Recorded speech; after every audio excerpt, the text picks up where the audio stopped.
Ok. Section included. Vous voyez? Ça me donne tous les trucs. Hein?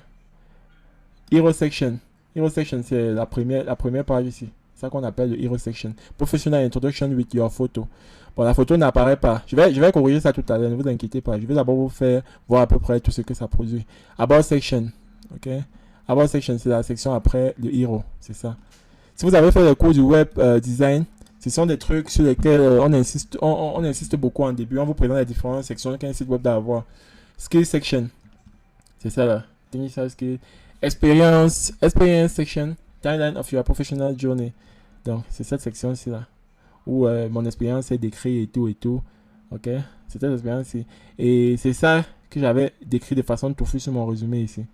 Vous voyez? Vous voyez à quel point c'est beau. Sous forme d'internet. Ok.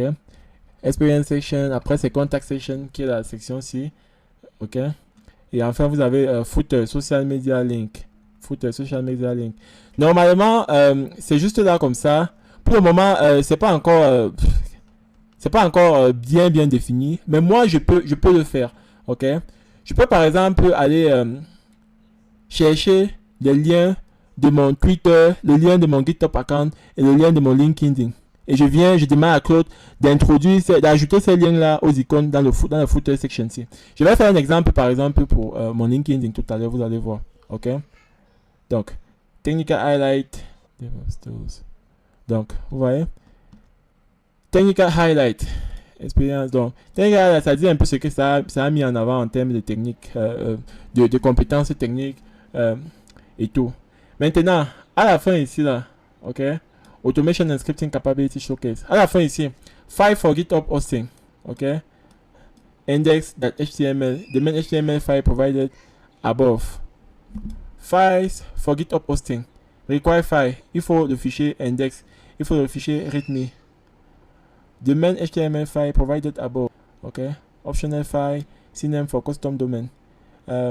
Gitimo for including file. Create a new repository. Name it. Ok, ils décrivent comment vous devez faire. Vous devez créer un nouveau repository sur GitHub.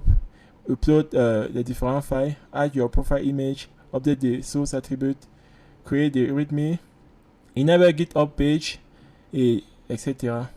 Customization note profile image. Bon, il vous explique simplement ici que vous avez la possibilité de personnaliser. Il vous décrivent un peu comment faire social media link. Vous pouvez ajouter